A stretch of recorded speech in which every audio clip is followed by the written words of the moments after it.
Good day, everyone. My name is Kathleen Carley. I'm a division manager in the County of San Luis Obispo's Public Health Department.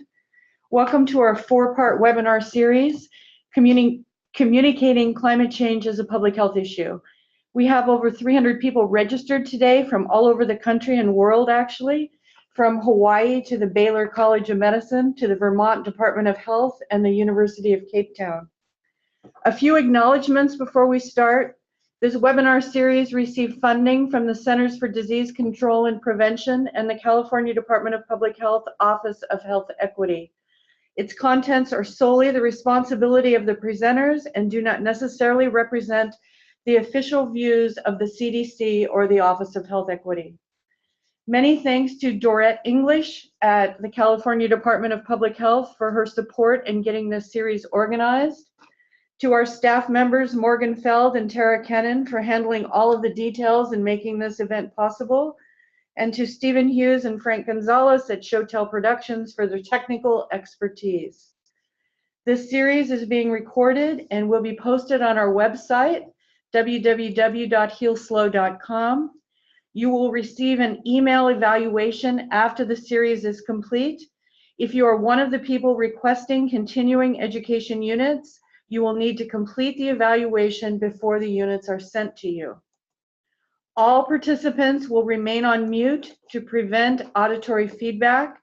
The question and answer function will be active and we will monitor it, and we will answer questions as time permits at the end of the presentation. And now it is my pleasure to introduce my boss, Dr. Penny Borenstein, who is the health officer for San Luis Obispo County.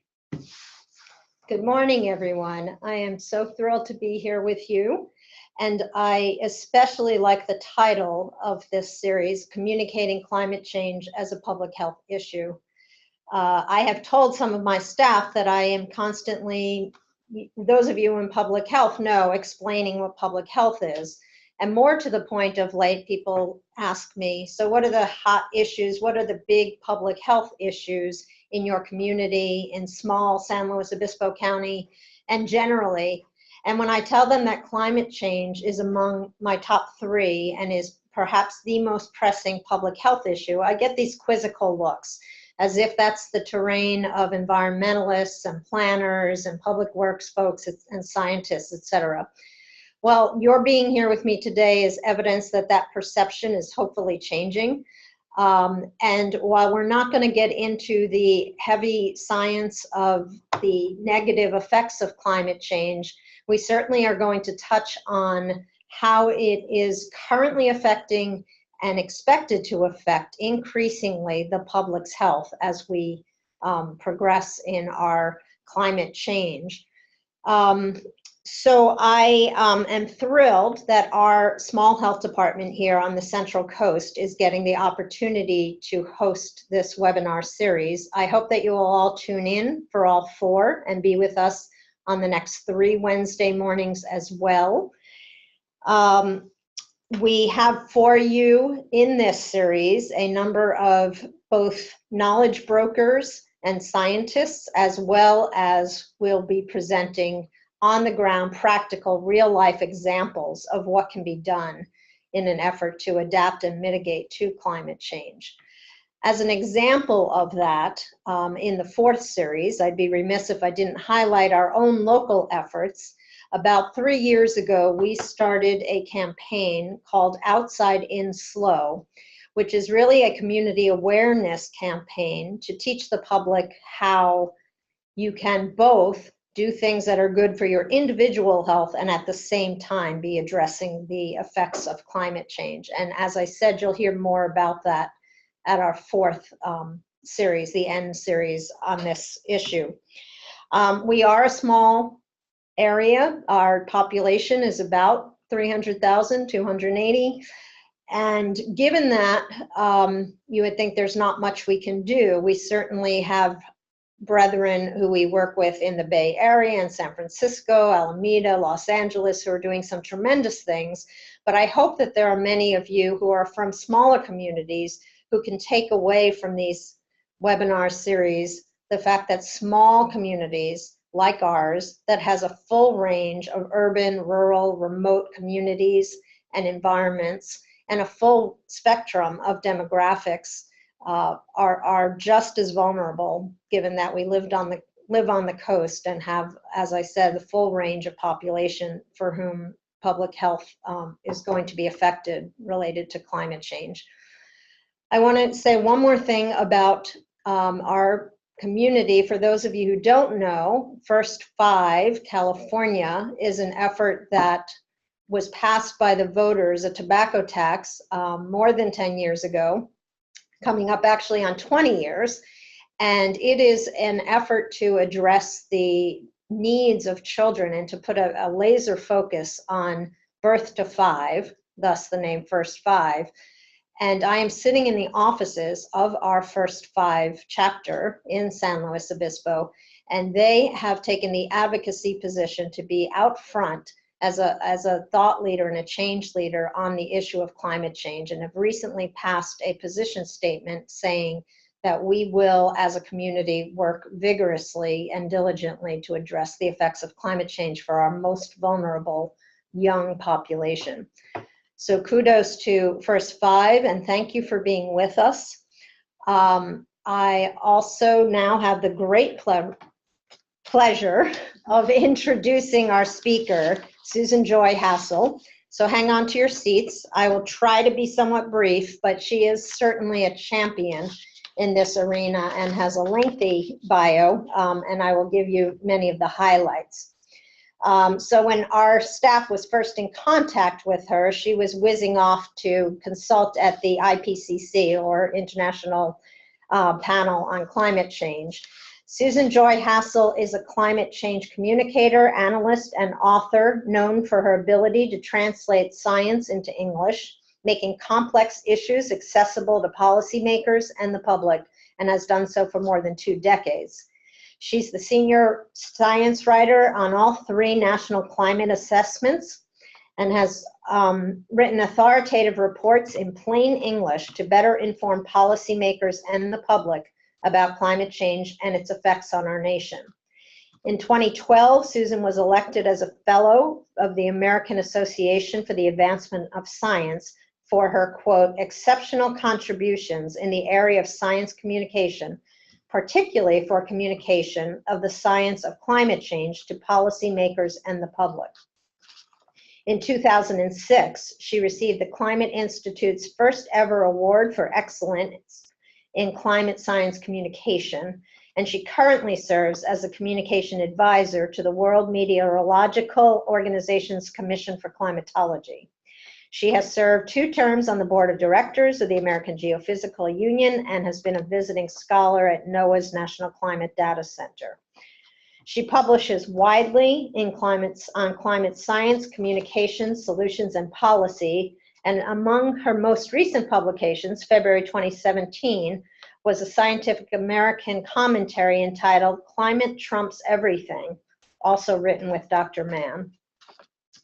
Lastly, Susan has discussed climate change on many national stages, including radio and television shows, ABC's 2020, Frontline, and now on PBS. She has been seen on ABC's News Global Warming and Planet Earth, and has addressed influential groups such as the U.S. Conference of Mayors and the U.S. Senate Committee on Commerce, Science, and Transportation. So with that, I look forward to hearing from Susan Joy Hassel, and thank you all for being with us. Good morning, everyone. I'm so glad that I could be here with you. We're going to talk a little bit today about telling the climate change story.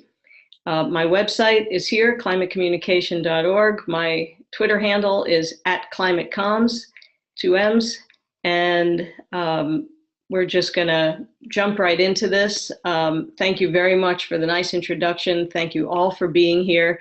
I thought I would just give you a quick taste of some of the things that I've done in this 25 plus years that I've been working on communicating the science of climate change and solutions. The Arctic Climate Impact Assessment was one of the really exceptional projects that I've worked on. I authored the synthesis report called Impacts of a Warming Arctic. As was mentioned, I worked as a senior science writer on all 3 national climate assessments, including the most recent one. I gave a TEDx talk, which you can all see. Probably the easiest way to get to it is to go to my website, climatecommunication.org, and there's a link there that takes you to the YouTube video of that talk. I wrote the HBO documentary, Too Hot Not to Handle. And one of the things I'm most proud of is something that you see pictured here. I've worked with hundreds and hundreds of climate scientists and other messengers on how to communicate more effectively. I work with them sometimes one-on-one when the need arises. But in this case, I was leading a workshop on effective communication of climate change. So with that, I want to jump right into talking about telling the climate change story. And I'll start by saying that I've got both good news and bad news for you. So let's start with a little good news. Americans' views on global warming are moving in the right direction. You can see here that the percentage of Americans who say most scientists believe global warming is occurring is now at 71%. That's high. This is all recent Gallup poll data from March of 2017. Percentage of Americans who believe global warming is caused by human activities is up to 68%. Now, of course, these numbers should be even higher, but they're going up. And so they're trending in the right direction. We're grateful for that. Believe the effects have already begun, up to 62%, and those worrying a great deal, up to 45%. So this is really good news. Now, I don't think I have to tell any of you that there's also some bad news. And it won't be a surprise to anyone to know that we're living in a time when some of the basic facts of climate science are being questioned, when the US has stated its desire to withdraw from the Paris Climate Agreement, that climate change is being dropped from government reviews of impacts, and that we're seeing a reversal of a lot of policies at the federal level.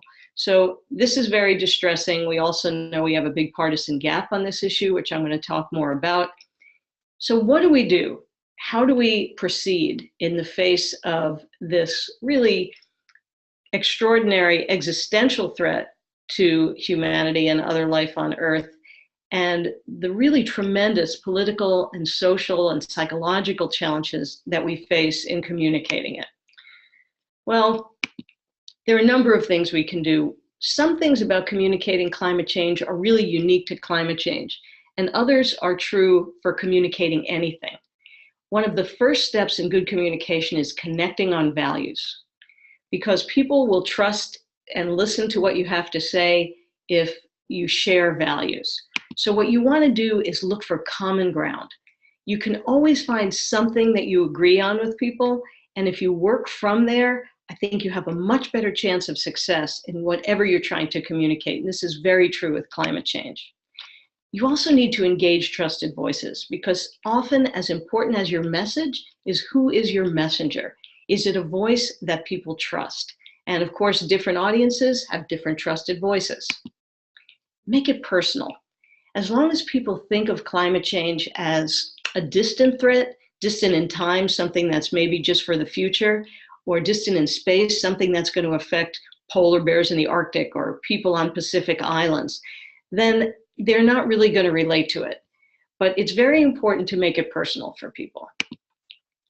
We need to change the narrative, and I'm going to talk quite a bit more about that as we go forward. There's a narrative around climate change that it's a political issue, that it's about saving the Earth, that it's a problem for the future, that if you're a Republican, you don't accept it. All of those things really need to change. And we need to have the conversation. We have a spiral of silence around climate change. In general, people don't talk very much about it. One of the reasons they don't talk about it is they fear that other people don't share their views. And they also don't feel very confident in what they know. And the reason it's a downward spiral is because if you don't talk about it, you don't learn what the people around you think, and you don't learn more and become more confident. So having the conversation is extremely important, and having more media coverage of climate change is important, and having the conversation in the public health context is important. And we're going to talk a lot more about that today. So the piece was mentioned, Climate Trumps Everything. You can download the piece as a PDF at my website, climatecommunication.org, under resources, and under articles, you'll see the whole thing there. What we did right after the election, and it says published in 2016 and 2017 because we wrote it the day after the election, and it was posted online within a couple of days of the election in 2016. Then it was also published in the hard copy of the magazine in 2017. What we tried to do in this piece is everything that I just mentioned on the last slide. We connected on values, we looked for common ground, and we said, you know, if this new administration really wants to do all the things it says it wants to do, making America great and all that, we would take action on climate change, because it would create jobs, grow the economy, help us compete in the global clean energy race. It would help us lead the world and retain our international respect in the global arena. It will make our businesses more efficient and more profitable. It'll keep our air and water clean, keep our children safe and healthy. It would make the climate great again and make America great again. So we really tried to make all of those arguments. Unfortunately, they weren't taken up by the current administration, although we did reach out. But this is important and to the kinds of things that I'm talking about. And when you read this piece, it's only one page. Feel free to download it and take a look. It's the kind of thing that I'm emphasizing might be worthwhile when you're talking to people, especially talking to people who aren't likely to accept the science of climate change right off the bat. Now, we're going to talk today a lot about the climate health connection. As all of you probably know, climate change is a health issue, a human health issue, a public health issue. We want to make it personal and relevant, and health is relevant to everyone, so it's obviously a really good way to do that. You want to engage trusted voices. That includes people's physicians, their public health professionals, and others. You need to know your audience, because different audiences will respond to different kinds of messages and to different health concerns related to climate change. We'll talk more about that. Now, my colleague Ed Maybach at George Mason University says that the secret of all good communication boils down to this: simple, clear messages repeated often by a variety of trusted voices. And I could not agree more. That's really what it comes down to. So we tend to overwhelm people, I think, sometimes with too much information, too much detail, too much complexity. Simple, clear messages. And we need to repeat them so often in many different ways, and they need to hear it from lots of different sources that they trust. So on this subject, there is a new consortium of a dozen medical societies that have taken up the topic of climate change as a public health issue. And this is a news article that was about the release of the report that they put out, launching their organization and announcing their first report.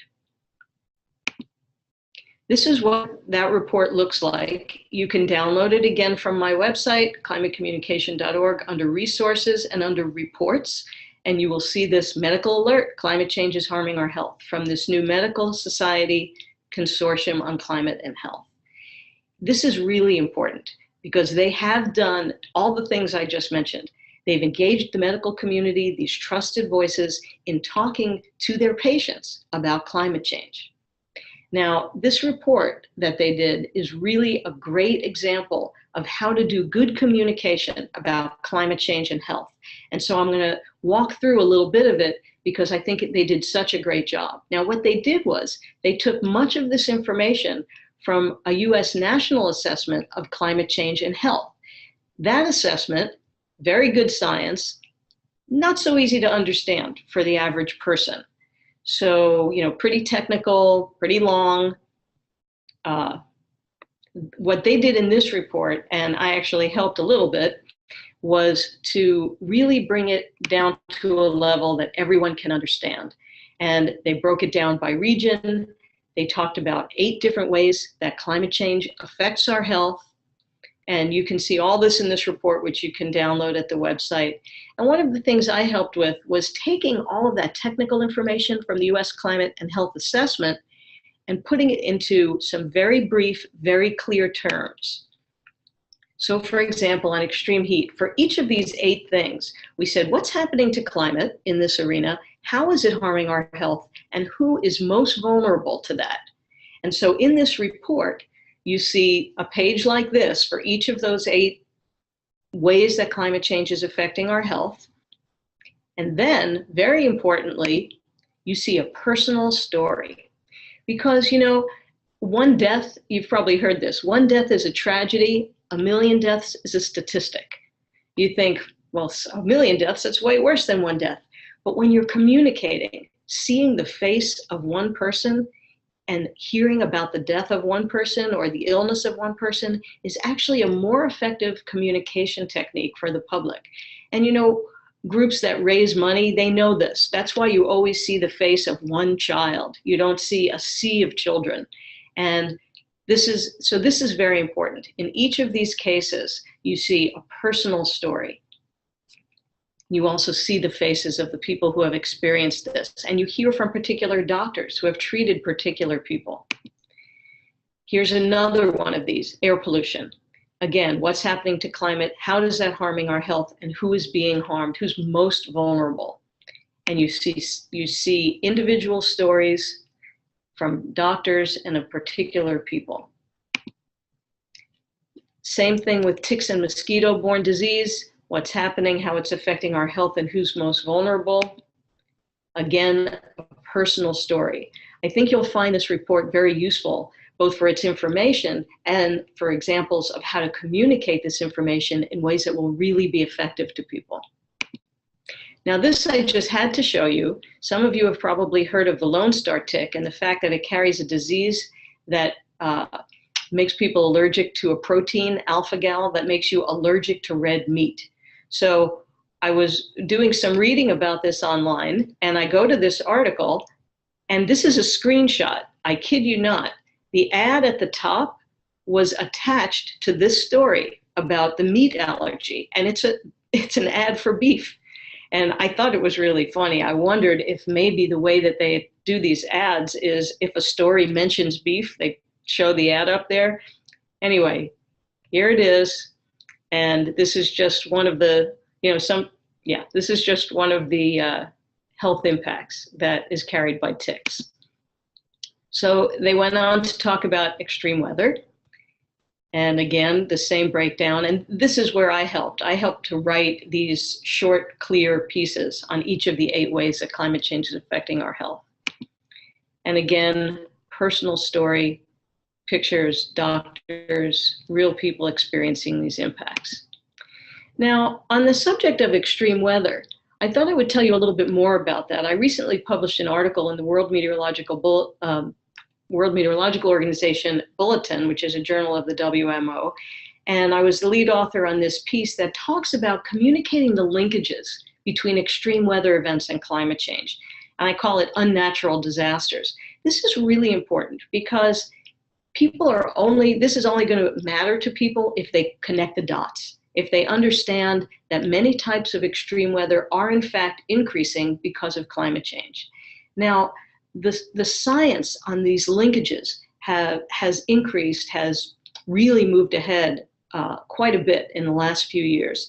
So some people are still stuck on the old science, and they say things like, well, we can't attribute any particular extreme weather event to climate change. Well, that is no longer true. We actually can attribute particular weather events. We can say how much more likely they've become because of climate change.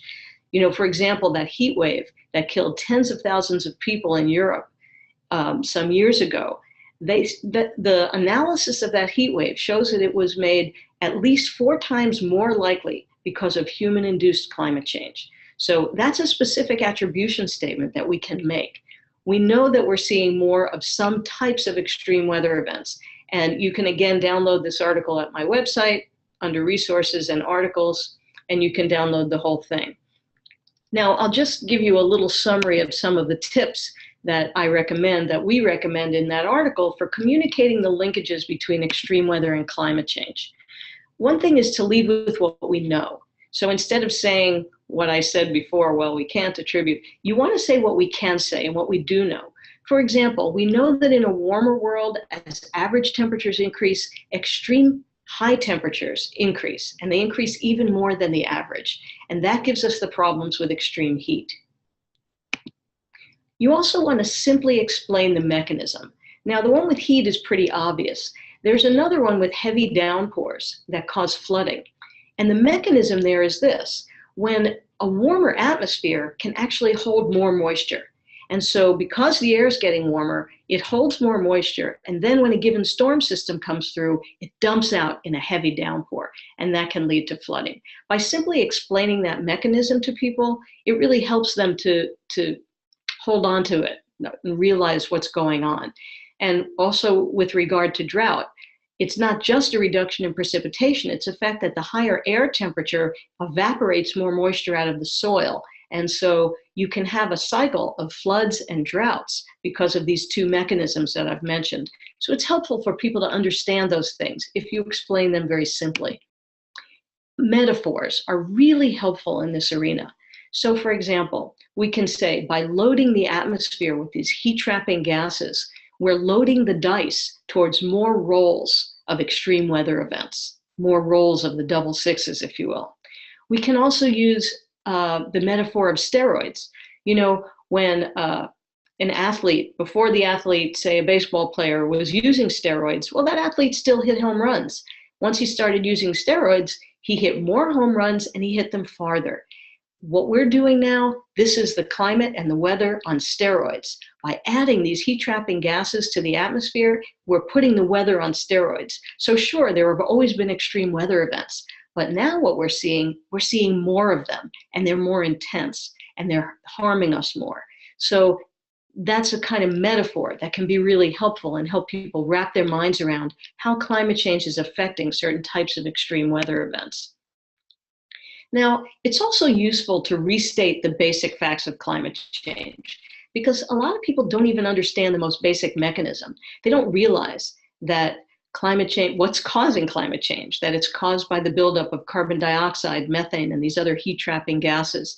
So instead of saying greenhouse gases, I say heat-trapping gases, because it reinforces the mechanism. These gases are trapping heat, making the earth warmer, changing our climate. So, you know, I like to say that the basics of climate change are basically 5 things. It's warming, it's us, it's bad, experts agree, and there's hope. And I'm sure all of you understand that. We know the world is warming. We know that for sure. We know humans are the dominant cause. We know that its impacts are already happening and are not having a lot of negative effects on us, that experts agree, and that there's a lot we can do both to respond to the impacts and adapt, and also to reduce emissions that are causing climate change. It's useful to reframe a poorly posed question. If someone says, this heat wave, was it caused by global warming? Well, the short answer, you know, it's difficult to give the short answer. So the better thing to do is to reframe the question and to say, yes, global warming is affecting our weather. It is affecting heat waves. It's making heat waves like this one more common. And if there's been an attribution study, you can say, in fact, this heat wave was made 10 times more likely because of human-induced climate change. But even if you can't say that, you can say, this is the kind of thing we're seeing more of now, and that we're going to see a lot more of in the future if we continue on the current course of increasing emissions. So you reframe the poorly posed question and you answer it. And this is not the same as dodging a question. It's simply expressing it in a more effective and helpful way. And I think it's also useful to consider avoiding language that leads entirely to despair, right? We want people to understand the seriousness of the threat of climate change, the impacts we're already seeing, and how bad it really can get if we do nothing about it, if we continue on our current course. But we also want them to understand that there's a lot we can do about it, both to reduce future climate change and to adapt to some of the impacts that we're already seeing. So it's important not to leave people feeling that this is inevitable and there's nothing we can do about it, because that's not accurate. So I want to come to this issue that I mentioned earlier, because it's really very, very important, and that is the partisan divide on climate change. It's frustrating, and it shouldn't be the case. This should not be a partisan issue, but it is. And it's increasingly partisan, and that's really distressing. It was not always as partisan as it is now. And I want to show you some information on that subject from Gallup poll. So if you look at this, these are the percentage of respondents saying that they personally worry a great deal about global warming. And in blue is Democrats, in red is Republicans, and black is the total public. Now, what you'll see is, not surprisingly, because we all know this has become such a partisan issue, that Democrats worry more about global warming and Republicans worry less. But beyond that, what you can see here is that the partisan gap has increased. As we've learned more about climate change and about how worrisome it really is, Democrats have become more concerned over time. Republicans have become less concerned over time. So the partisan gap has grown. This is very troubling to me. Here's another one. People who are saying, of the percentage of the public who accept and understand that the changes we're seeing are due to human activity by party. So again, among the Democrats, what you can see is that as the evidence has become stronger over time, they have become more convinced. It used to be 70%, now it's 84%. And among Republicans, it's the opposite. It used to be 53%, now it's down to 43%. And you may wonder why this is. You may wonder, could it be that the Democrats are more educated, that they're more scientifically literate? And both of those would be wrong. Has nothing to do with education level or scientific literacy. Both of those have been tested. And what we found, fascinatingly, is that among Democrats, if you're a Democrat, the more education you have and the more scientifically literate you are, the more likely you are to be concerned about climate change and to accept the science. And if you're a Republican, it's the opposite. The more scientifically literate and the more education you have as a Republican, the less likely you are to be concerned about climate change. Now, why in the world would that be? It seems so crazy, but it's true, and it's because of some things that I want to talk about. It's not about the science. It's about identity. It's about tribalism. It's about the elite cues that people get from their leaders and what their leaders say. And it's about motivated reasoning. So I said, if you're a Republican, with higher education, you're less likely to be concerned about climate change. That's because you have more tools at your disposal. You're more scientifically literate. You have more education. You can find the information that supports the position that you believe is right for your group, your tribal identity, and so you're able to do that motivated reasoning better. Now, another reason is solution aversion. I talk a lot about this in my TED Talk, so if you're interested in this or any of these issues, go watch that. It's about 15 minutes and it covers a lot of ground. What solution aversion means is that if you are of the political persuasion that does not like regulation, restriction, cuts, conserve, tax, all those kinds of things, then you're averse to what you think the solutions to climate change are. But the solutions to climate change don't have to be about that. They can be about entrepreneurship and competing in the global clean energy economy and all kinds of other things. And so I talk about this in my TED Talk because I talk about the fact that the language we use really matters a lot and can avoid some of the problems with solution aversion. Now, all of these things mean that the partisan polarization is highly resistant to change. And this is worrisome because we need to change it. We need to get everybody on board. So what are some possible remedies? How do we move ahead with this kind of thing? Well, one thing we can do is add other reasons for concern. People have tended to categorize climate change as an environmental issue, which means if you're not an environmentalist, it's not your issue. It's not for you. But if we talk about concerns like public health and our own personal health, well, that's another reason for concern. It's not about the polar bears, it's about us, or it's about both, of course. So by adding these other reasons for concern, health, national security, the economy, all of those kinds of things.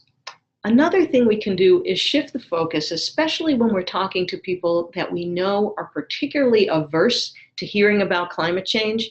Instead of banging our head against a locked front door, what we can do is look for a side door. And the side door is sometimes shifting a focus to the other benefits of the same kinds of solutions. For example, clean energy. Clean energy has lots of other benefits. in terms of economic growth and job creation and clean air and so forth. So maybe with some people, talking about climate change right off the bat is not the best way in. So as an example of that, here's a percentage. Just look at this map for a second. This comes from our friends at Yale, who have downscaled national data to the level of counties in this case. And this is the percentage of adults who think global warming is mostly caused by human activities. So if you look at the scale on the right, you can see that everything in blue is less than 50%. And you can see that over a lot of this country, less than half of the people believe that human activities are the dominant cause of climate change. So that would make you feel a little bit concerned about how to begin to talk about climate change in that way. However, look at this. Here's the percentage who support research into renewable energy. Wow, it's almost everybody. Even people who do not believe humans are causing climate change, they still like renewable energy. They probably like it for other reasons, having nothing to do with climate change. So this gives us a side door. Remember I said if your front door is locked, you might want to look for a side door. Here's one of the side doors. Because you know what? The atmosphere doesn't really care what you believe. It cares what your emissions are. And I'm going to come back to that in a minute. So Nancy Jackson runs the Climate and Energy Project in Kansas. And where she lives and where she works, most people don't accept the science of climate change. So she doesn't even talk about climate change right off the bat. She talks about the benefits of energy efficiency and clean energy. They have a lot of fun. Schools compete against each other to see who can save the most energy. Every holiday, they do something different. So on Valentine's Day, they shut off all the lights and they eat by candlelight. On Halloween, they have the vampire contest to see who can reduce their vampire loads of electricity. You know what those are. Those are the things that are sucking energy even when they're not in use, just because they're still plugged in. And so they make it fun and they make it a competition, and they're saving money. They're keeping more dollars in their community. They're keeping their air cleaner. They're creating jobs, and they're not doing it because of climate change. And the atmosphere doesn't care why you're doing it, just that you do it. And so she's getting emissions cut, and she's not talking about climate change. Now, eventually you do want to get around to talking about it, but it doesn't have to be the first thing out of your mouth. And there's another example of this kind of thing and about seeking common ground, like I talked about. So here are two women you would think would probably have very little in common.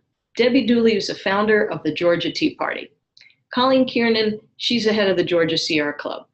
But what these two women do have in common, they both love solar energy. Debbie Dooley, they like it for different reasons. Debbie Dooley likes it because she thinks that you should be able to put solar panels on your roof if you want. The utility shouldn't be able to stop you. The state shouldn't be able to tell you what to do. And you should be able to sell that power back to the utility and make good money doing it. Colleen Kiernan likes it because it's doing something good for the environment. It's reducing emissions. So they were able to work together in the state of Georgia to try and get better laws that are more supportive of solar energy. So you can form these coalitions that may seem like strange bedfellows. In this case, the Tea Party and the Greens, they made the Green Tea Coalition. It's a great idea. We can find common ground. And there's evidence that to promote, was in Nature Climate Change, that to promote pro-environmental actions in people who don't accept the science of climate change, the best way to do that is to motivate them with other benefits, because there are other benefits. You've probably heard the term co-benefits. I don't use that term because it's jargon and people don't know what it means. To me, it sounds like something to do with health insurance, maybe. So multiple benefits of action proven in the study I just showed you, Bain et al., done all over the world. These other benefits motivate people whether or not they accept the science of climate change. So clean air, economic development, scientific advancement, job creation, healthier communities, personal health, right? Riding a bike and walking, better for the environment, better for you.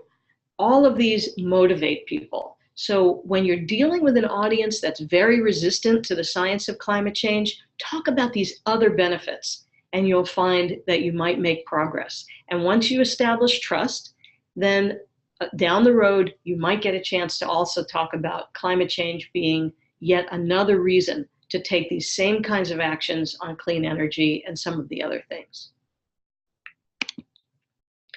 Here's a great example. The Kentucky Coal Museum, just this year, covered its roof with solar panels. Why? Not because of climate change, but because it saved them $8,000 a year on their energy costs. So if the Kentucky Coal Museum is doing that, there's a great example of people doing things for different reasons, but helping climate at the same time.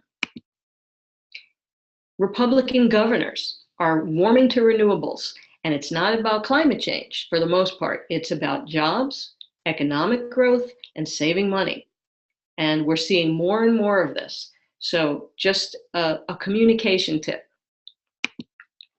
Now, I've been talking a lot about the partisan gap. I want to tell you just a couple of other interesting things about what we understand about the psychology of liberals and conservatives and how that might help you when you're addressing particular audiences. Now, the environment, it turns out, is a moral issue for both liberals and conservatives, but the nature of that issue is slightly different. So for liberals, it tends to be about sustainability and harm or care of the environment. And so the kinds of images that are most repellent are images that show the destruction of nature. For conservatives, it's also a moral issue, but in this case, it's more about purity, pure air, clean water, the sanctity, patriotism, reverence for higher authority. That's a little bit different angle. And so the most repellent images are human-oriented, smoggy air, dirty water. So this is helpful if you're talking to a particular audience or a particular person even, maybe it's a policymaker, and you can tune your message for that audience. Another difference that's been found, and both of these are out of research studies that are referenced on the bottom there, for liberals, they tend to be more about progress and have more of a future focus, and they want to avoid a less desirable future. For conservatives, it's a little more about nostalgia. It's about invoking a past standard and returning to a more desirable past. So this is the way it used to be. We want to return to that. Make the climate great again, right? That's why the message, Make America Great Again, resonated so much with conservatives, because there's this nostalgia for the way things were. And so we can use that in the way we talk about climate change. Now, I am a big believer that words matter. And I'm going to give you just a couple of examples. Sometimes I hear people say, the world is warming and we're to blame. It's our fault. I never use the words blame or fault. They're very negative words, and they can actually put people on the defensive and make them want to say, no, I didn't do it on purpose. It's not my fault. So instead, I say it's our responsibility, because responsibility is a positive thing. It has positive connotations. This is about what kind of people are we? Do we take responsibility for our actions? Do we clean up our own mess? So the world's warming, we're the cause, it's our responsibility. That's different. Also, when we talk about future climate change, I never talk about, well, it's inevitable. Of course, I know that there is an additional amount of climate change that is already in the pipeline because of the emissions that we've already put into the atmosphere. I also know that there are lags in the climate system, and once we heat up the oceans, they're going to continue to rise for quite some time. However, we face a choice between a little more warming and a lot more warming, between a little more sea level rise and a lot more sea level rise. And so the choice we face is a much better way to talk about this than the inevitability of certain things. And because every day we continue down the same path, we commit more and more of the future to more and more change, it's urgent that we act now. So the words I use when talking about the future are to emphasize choice and urgency. Now, I also avoid saying that I believe in climate change, because it's not about belief, it's about evidence. It's not something you can believe in or not believe in. And something Neil deGrasse Tyson said, science is true whether you believe it or not. So it's not about believing in climate change. So whenever people ask me if I believe in climate change, I say, I don't really believe in it. We measure it. I know it's true. I know the evidence, but it's not about belief. And so from that, when people say, well, what's the best way to talk about the scientific consensus on climate change? My colleagues, Ed Maybach, that I mentioned at George Mason, and Tony Leiserowitz at Yale, tested what's the best language to use to communicate the scientific consensus. And they tried a bunch of different things, and this turned out to be the best way to communicate it. It's not about belief, it's not about consensus, which sounds like it might be about opinion. It's this: based on the evidence, 97% of climate scientists have concluded that human-caused climate change is happening. It's simple, it's straightforward, and it was very effective at communicating to people the tremendous scientific agreement based on evidence that there is around human-induced climate change. And also they found that a pie chart, like the one you see here, is a very effective way to communicate what we know about the scientific consensus on climate change. Now here's some more on in the words matter idea. It's not just about saving the earth. I often hear people say, this is about, we got to save the earth. Well, the earth is going to continue to be here. This is really more about saving ourselves. So it's not just about the planet. It's not about the environment. Like I said, then it's just an environmental issue. And if you're not an environmentalist, it's not your issue. And it's not just about polar bears. It's about us. It's about people. It's about our economy, our way of life. It's about food and water and our health and everything we care about, and leaving a better world for our children. So I think it's very important that we frame this properly and don't make it an environmental issue only. Another thing that's very important is to bring it close to home. When Americans are asked to visualize an image of climate change, the most common image they come up with is melting ice at the poles and polar bears. But it's not just about that. It's about agriculture and drought and fires, a longer fire season, and the fact that our Forest Service now spends so much of its budget fighting fires that they don't have the money to do other things that we care about. It's about flooding from heavy downpours. All of these things are close to home, and they're affecting us. And they're affecting us in every region of the country and in just about every sector of our economy. And these are the stories we need to tell and the images we need to use. Now, I keep talking about words, and this is another way that words matter. And this is one of my pet peeves. It's something I've been thinking about and talking about and writing about, publishing about for decades. I talk about it in my TED Talk if you want to watch that. These are words that mean entirely different things to scientists and other experts than they do to the public. And these words are even more dangerous than jargon, because jargon's just a big word they don't understand. These are words they do understand, they just understand them to mean something entirely different. So a good example of that is aerosol. Now, as public health people, you're probably used to talking about aerosols, these small particles in the atmosphere, but to the public, an aerosol is a spray can, and that's what it's always going to be. So this is a picture of Rush Limbaugh. He heard from scientists that aerosols were cooling the climate. Of course, what they were talking about was the sulfate aerosols, the sulfate particles from coal burning, for example, that do have a cooling influence and offset some of the warming from carbon dioxide, methane, and the other heat-trapping gases. So here he is, he's doing his part for global warming by spraying aerosols on the globe. So I just say tiny particles when you're talking to the public, or dust or something, but try and avoid this word that will confuse people.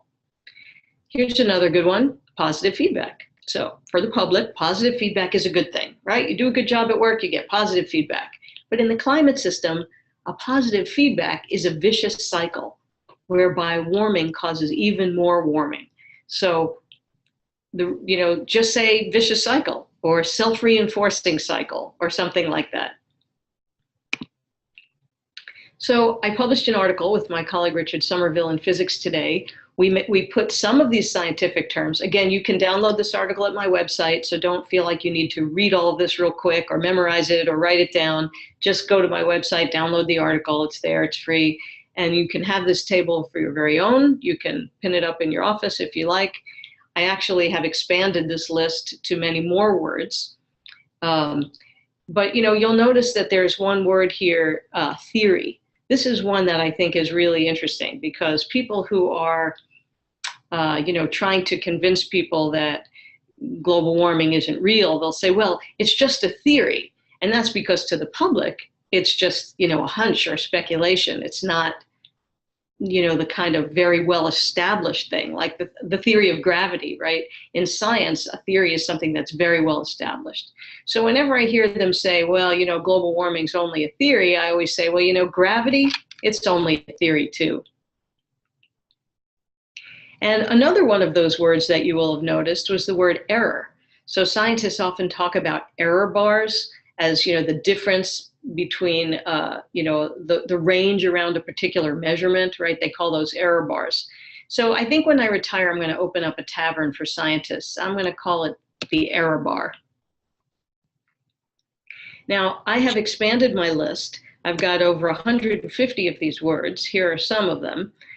And I just, as I say, I think these words are very dangerous because people know what they mean. They just mean something completely different.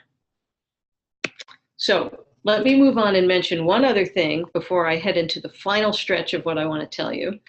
And that is this. So, those customer loyalty cards, you go to a car wash, you get 8 car washes and you get the 8 punches and you get 1 free, right? So in this experiment, half the people got that card. The other people got a card where they had to get 10 punches, but they gave you a head start by giving you 2 free ones to start you off. Now, of course, anybody here who can do higher math knows that both had the same goal. Both had to get 8 car washes to get the free car wash. But look what happened. The people who thought they were starting from scratch, fewer of them reached their goal and got the free car wash. The ones who thought they got a head start, even though it was really the same thing, 34% of them reached the goal and they got there faster. And so what this tells us is that people are more motivated to act if they feel like we're already on our way, rather than if they feel like we're starting from scratch.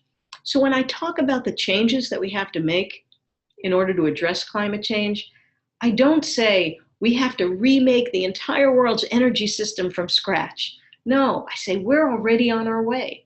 More than something like 70% of the new electricity that came online in the last couple of years in the United States has been renewable energy. We are moving, we are on our way. It doesn't mean we're doing enough. We have to do more, we have to do it faster, and we have to work together to make that happen.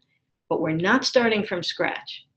And so in that vein, what I'd like to do is give you the top 10 reasons for hope on climate change. Because, there's a lot of reason to be discouraged right now, especially with the kind of action we're seeing at the federal level. However, there are lots of good reasons for hope. So let's count down from 10. Number 10, cities and states are doing a lot. Your state of California is doing a lot. 75% of emissions come from cities. A dozen states and 300 cities are committed. There's Michael Bloomberg and Governor Jerry Brown are leading an effort by states and cities and corporations and universities and investors, and they're adding up the commitments from all of those entities, those subnational entities, in something they call America's Pledge. And what they're going to try and see is, can those pledges come together to be as much as the US's pledge was to the Paris Agreement, 26 to 28% reductions. So lots of things are happening. There are regional initiatives, like in the northeastern US, there's the Regional Greenhouse Gas Initiative, where a group of states has come together. The western states and Canadian provinces have come together. This is a real reason for hope. There's a lot of good stuff happening out there. Businesses are also really moving, and not just small, crunchy, granola type businesses, big businesses, Nike, Goldman Sachs, IKEA, all the ones that you see listed here. All of these businesses have pledged to move to 100% renewable energy. So they're really moving on this. Number 8, even some of the largest oil and gas companies in the world have called for a price on carbon. And what that would do is send a price signal to the economy that we should be reducing our emissions and moving in the direction of clean energy. So this is impressive. Number 7, the Francis effect. I'm sure you've all heard about Pope Francis and his encyclical and the fact that he's helping people to see that climate change is a moral issue. It's about taking care of the least of these. It's about taking care of our children and doing the right thing in the world. It's about creation care. if you're a religious person, taking care of God's creation. Number 6, coal use is declining globally. This is important because coal puts out the most carbon dioxide per unit of energy of all the fossil fuels that we use to produce energy. So you can see this. It's from Bloomberg, and actually the source is the BP, that is British Petroleum. They like to now say Beyond Petroleum Statistical Review of World Energy. And you can see a big decline, particularly in recent years, in coal production. So this is good. Number 5, global engagement. In the US's recent decision to try and pull themselves out of the Paris Agreement, it is in effect globally. Nearly 200 countries are signed on and are working hard and are not deterred by the fact that one country has now pulled out. In fact, it may have even bumped up some emerging leadership. China has stepped up its efforts on climate change in the wake of the US pulling out of Paris. India is launching a massive push to move in the direction of clean energy.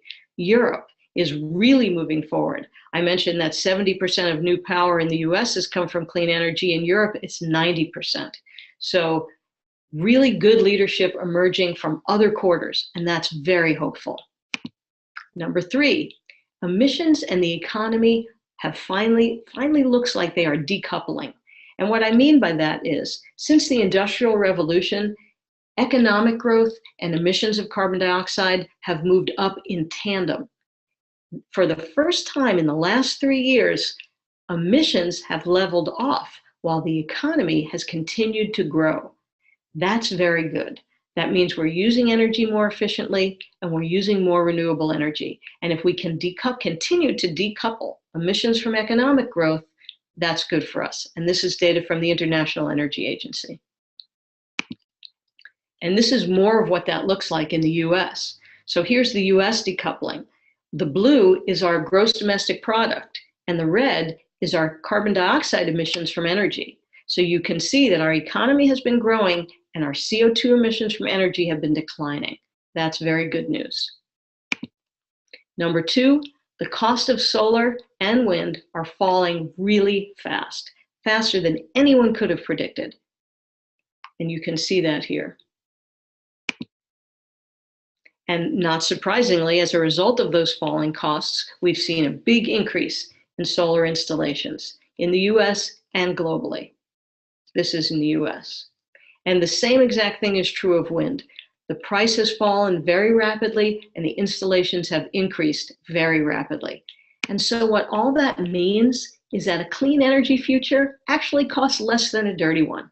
So just since 2008, the cost of solar is down 80%. The cost of wind is down 50% because it had already fallen a lot even by 2008. The cost of batteries is down 70% and continuing to fall. And the cost of light emitting diodes, LEDs, those super efficient light bulbs, is down 90%. So this is all really great news.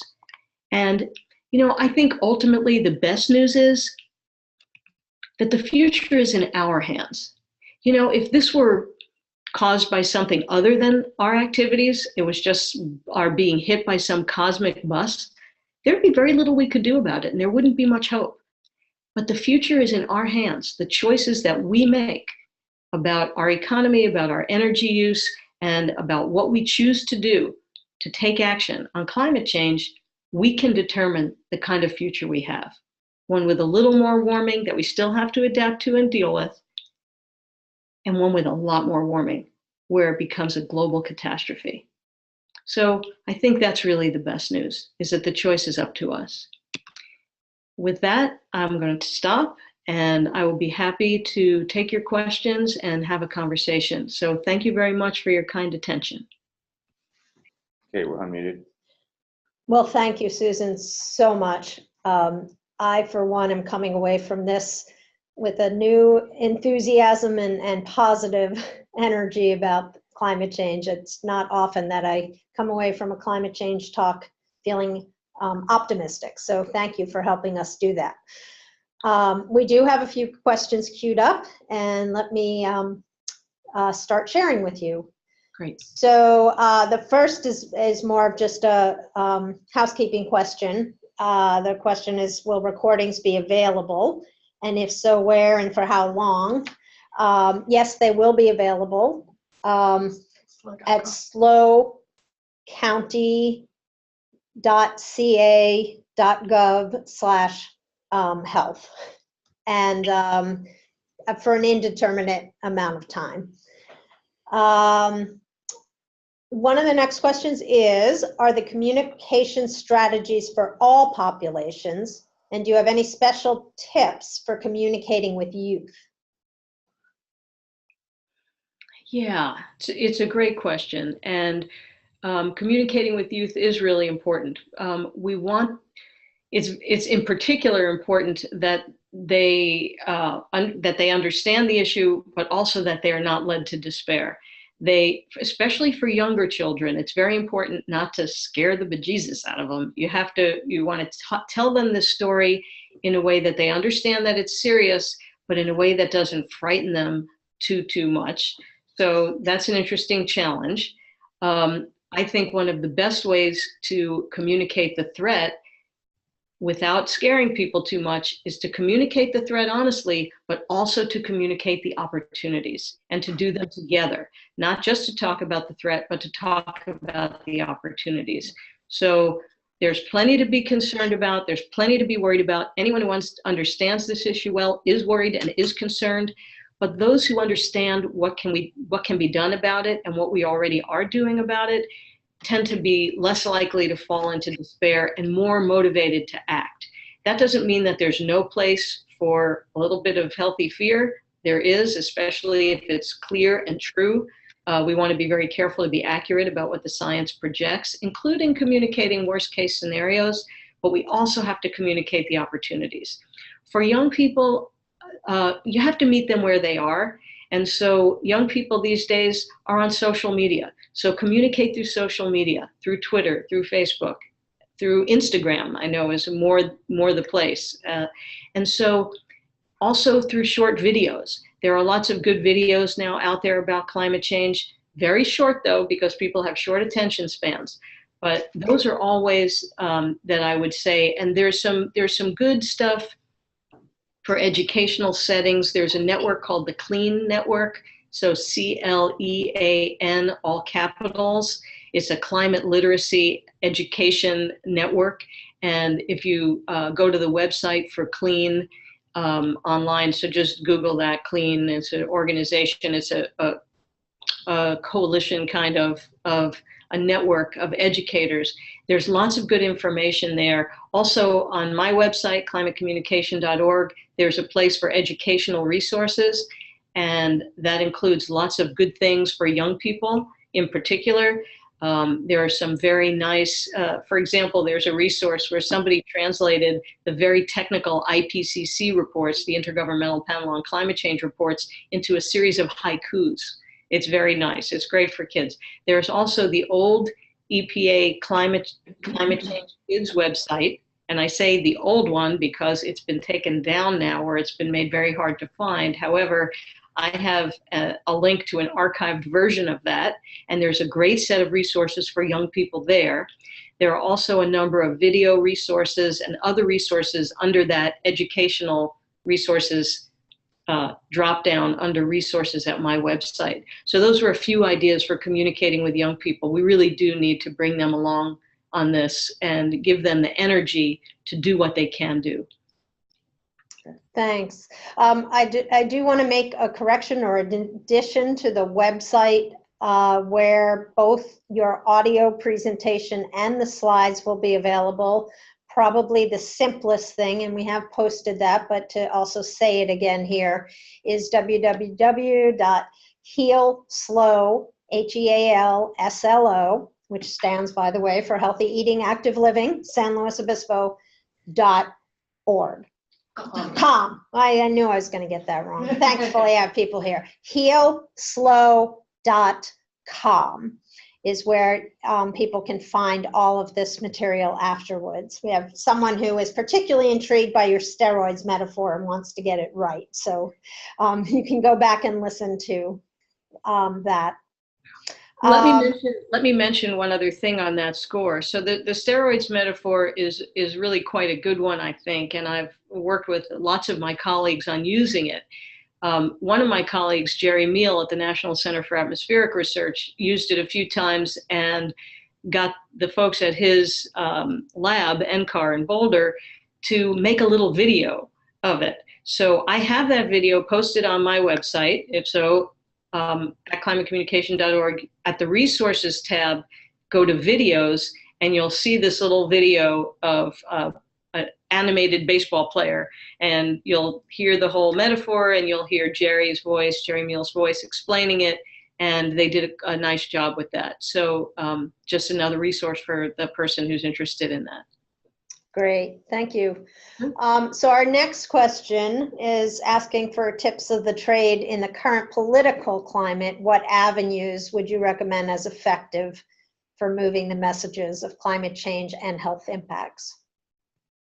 Yeah, so I think that the consortium that I talked about is really taking the right approach in bringing health impacts to people in clear, simple messages that people can really understand, using narrative, using personal stories, because those kinds of things are going to get to, I think they're going to find a way into and beyond some of that partisan gap. Everyone cares about their health.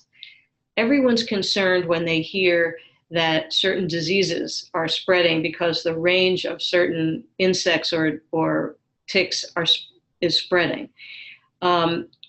People understand and feel viscerally the impact of extreme heat. They know it's becoming more and more uncomfortable to be outside for long periods of time. There are big increases in kidney disease in some places as people, especially for outdoor workers, as they become dehydrated from the higher temperatures. So I think even in this political climate, one of the things I mentioned is finding common ground. Everyone cares about their health. Everyone feels what those things are about. So I think that talking about the personal stories, the effects that we're seeing now are ways in. And of course, it depends on your audience. And I gave you some tips as I spoke about how to appeal to slightly different audiences with slightly different framings. And that's important. For example, some audiences are particularly concerned about national security. And so, the military, our military is very concerned about climate change. They call it a threat multiplier. They're very concerned about sea level rise at our naval bases in places like Norfolk, Hampton Roads, Virginia, where sea level rise is threatening, the health of our naval base there. There are all kinds of, there is a concern about the impacts of climate change causing more conflict, because we see as there's greater conflict over water resources and food resources, that can lead to strife. And all of those things, when the world becomes a place of environmental refugees as a result of climate change, that's not good for our safety and our security. So all of, those are just some of the ways that I talk to varied audiences on the issue of climate change, taking it out of the environmental realm, at least for some audiences, and putting it into some of these other realms of security and safety and health, I think can be useful. Now, for environmentalists, it's fine to keep talking about it as an environmental problem, and of course it is an environmental problem, but our economy is a wholly owned subsidiary of our environment. You can't have a healthy economy without a healthy environment. The environment is the resource base on which our economy is based. So I think it's really important for people to understand those linkages. And so talking about them in that way, Thoreau once said, what's the use of a house if you haven't got a decent planet to put it on, right? So what's the use of anything that we do and care about if the climate, the environment is coming down around our ears, if we're running out of water in the Southwest, that's a challenge in the part of the world that many of you live in. So, these big cities from Phoenix to Las Vegas to Tucson, those huge cities in the desert, if we run out of water, what's going to be left there? What's going to be worthwhile? And, most of the water in the West comes from snowpack.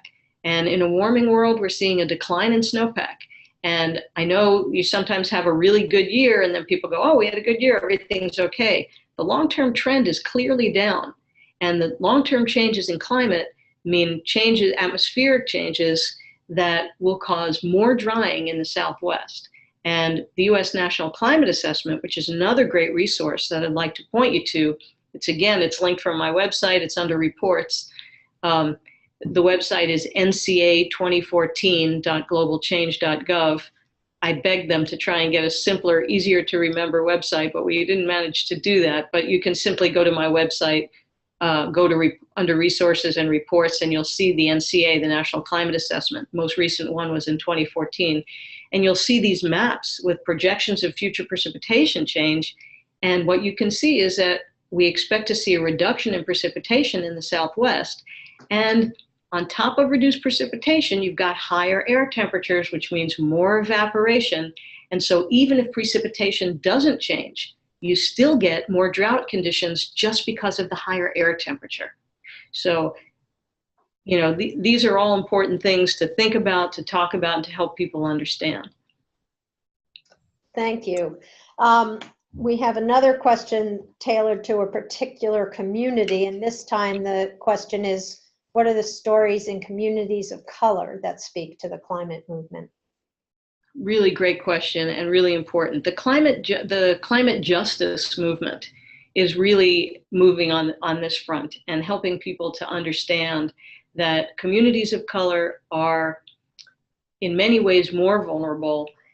Certainly things like the air pollution impacts. If you are African American or Hispanic, the chances that you live within a certain number of miles of a coal-fired power plant or an oil refinery are much, much higher than if you're white. And so those communities are more vulnerable to the air pollution impacts. Air pollution gets worse generally with climate change because all other things being equal, warmer air temperatures mean more smog, more ground level ozone, and other problems that affect our health and our lungs. And this is why we see children of color having higher incidence of asthma, for example. So these are important issues, these are important stories. And in the report that I mentioned to you, you see some of those stories, but take a look online for some of the work in the climate justice and environmental justice movement, and you'll see more and more of those stories, because those risks really are greater and those communities are more vulnerable and at greater risk for the reasons I mentioned, for example, on air pollution, but also because they're often, at least in some cases, lower income communities with less resources with which to adapt. Often maybe without air conditioning to beat the heat, and all kinds of issues around that. So it's an important question, and I hope you'll continue to look for the resources on that. They are out there. Thanks. I'm going to roll a couple of questions that we have together, which has to do with working internationally. So a couple of folks want to know about partnerships internationally and leveraging others' experiences in similar countries, and how do you communicate in those other countries? I will admit that most of my experiences in the US, it's been such a big challenge to communicate in this country that I haven't done quite so much in other countries. So I feel like I'm probably not the best person to answer that question. I do know that there are some things that are quite similar from country to country. For example, the research I mentioned on what motivates people and the fact that even people who don't accept the science of climate change are motivated by all the other benefits of action on clean energy. That was an international study. I think they did these surveys in 33 countries or something like that. And so that would be one thing that I can tell you, is that the multiple benefits of action on climate change is a very good strategy internationally. as well as in the US. I also know that the US, Britain, the UK, and Australia are three of the countries in which climate change denial is one of are really big issues. And that's led me to think that maybe speaking English is the problem. Only kidding. I think that what happens is some of the largest corporations, which are, have for a long time kept up a very well-funded, well-executed disinformation campaign on climate change, are perhaps more active in the US, the UK, and Australia. And that's why we see more of the denial, because of the active disinformation campaign. I didn't talk much about that, but it's very, very important. We're working with a headwind. It's not just that we have to help people understand this. We have to help them understand it in a context in which they're constantly hearing disinformation. They're constantly hearing things that are designed to make them be in doubt about the science. And so the book and the movie Merchants of Doubt by Naomi Oreskes and Eric Conway is a very good synopsis of this whole disinformation campaign question. And there are many other books that have been written about this. So one of them is Climate Cover-Up, a couple of books by Ross Gelbspan, The Heat is On. And so lots has been written on the subject of the disinformation campaign. And I would just urge people to take a look at that, to be aware of it, not to let it get us down. We got to keep fighting, but we do have this headwind.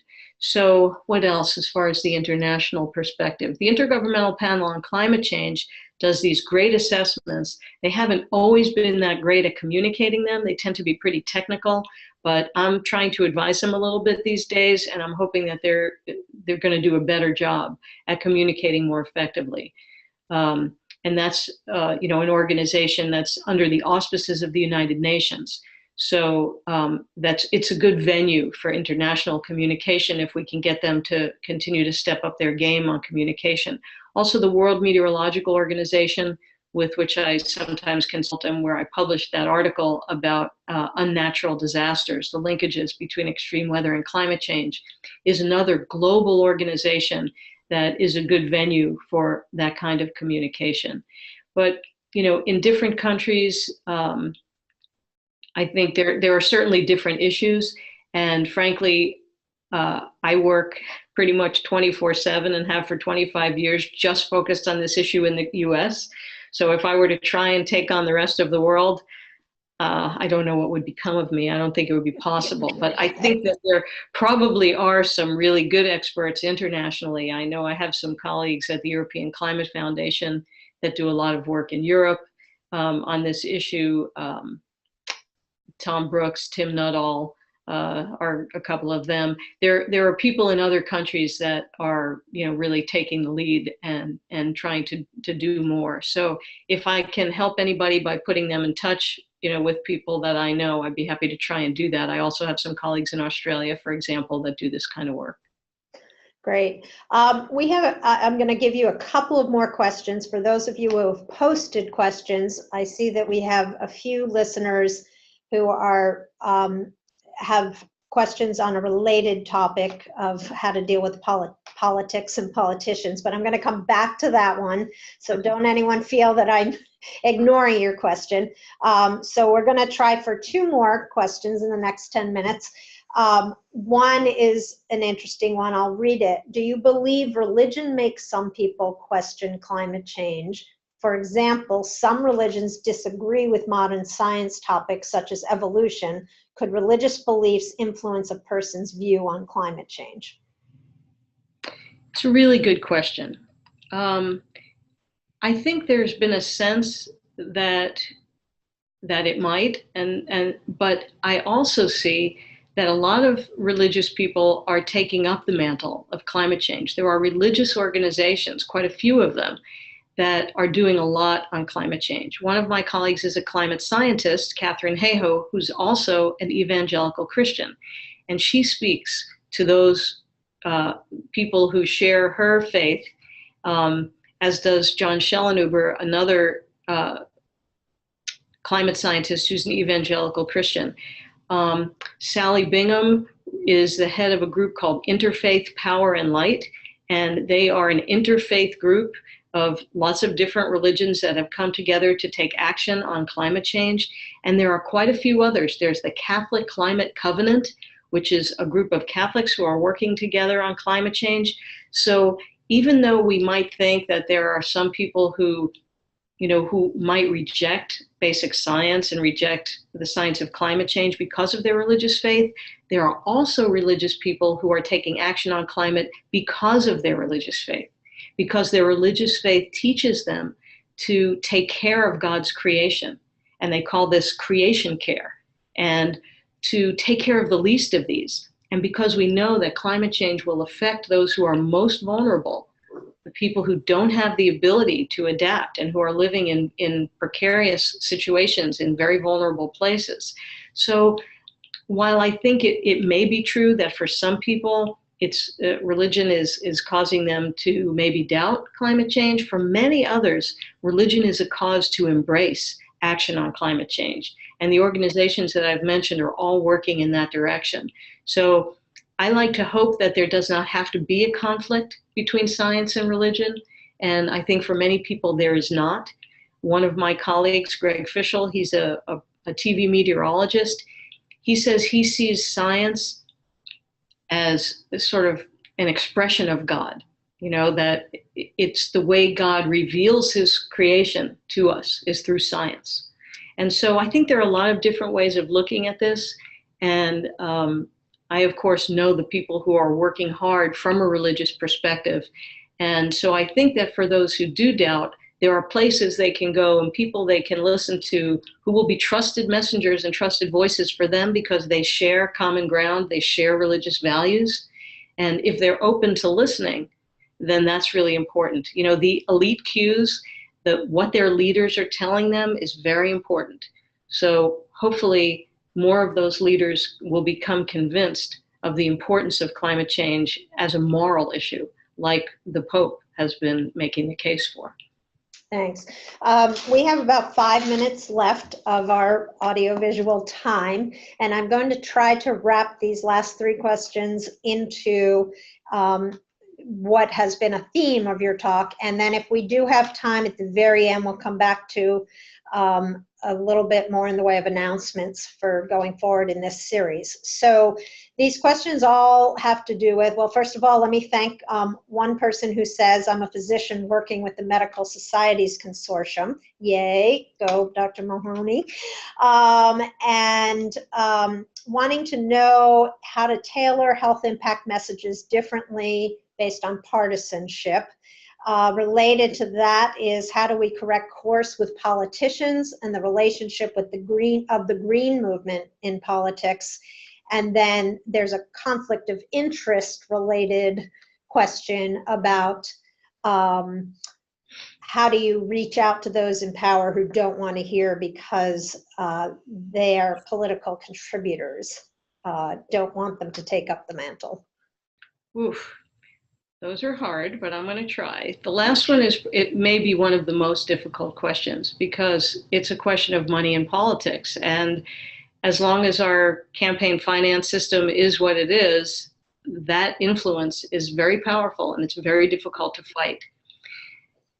On the other hand, I think that by appealing to other issues, other concerns, other benefits, by making local appeals so that people, if these politicians come to understand that their constituents really care about this, I think it's going to be difficult for them to just continue to take that fossil fuel money and work against the interests of their own constituents. So this is about getting people to speak up and speak out and call their leaders and let them know that this matters to them and that they care about it. So I think the people still have some power. It's definitely problematic. I think we've got to take it beyond the green movement, and there are Republicans. There's a new coalition. They call it the Noah's Ark Coalition in the House because it's a coalition of, I think there's a dozen Republicans and a dozen Democrats. And if you're a Democrat and you want to join, you got to get a Republican to join with you. So it's a pairs only of Republicans and Democrats, so it's an even number. And they are starting to take some action. And they just recently voted down some legislation that was really anti-climate. And so we're starting to see some leadership from a handful of Republicans in the House. I think we have to really encourage those efforts.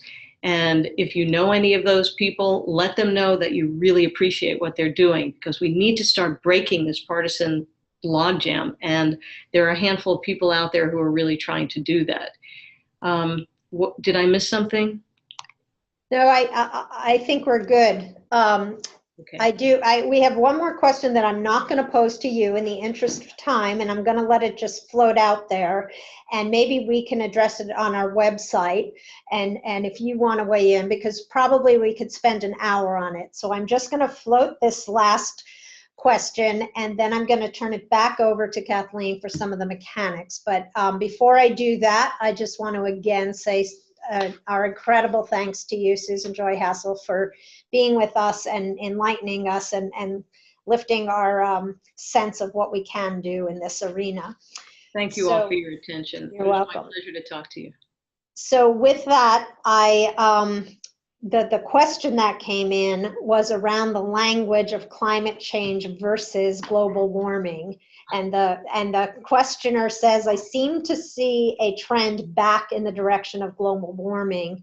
And do we think that climate change, though, is the more effective terminology? So I know you probably would love to jump at that. And we will certainly welcome you to do so in writing, but in that we're probably going to get cut off within a minute. I'm going to, like I said, just leave it hanging out there. And I'm going to turn it back to Kathleen again for some announcements about going forward. But thank you again so much. My pleasure. Thanks. And just to wrap up, please tell your friends and colleagues to register for our upcoming webinars. Next week, it's Climate Change Planning Tools, featuring Michael McCormick from the Governor's Office of Planning and Research, Meredith Millett from California Department of Public Health, Matt Wolf from San Francisco Department of Public Health, and Michael Kent from Contra Costa Health Services. Thank you very much. We'll talk to you all next week.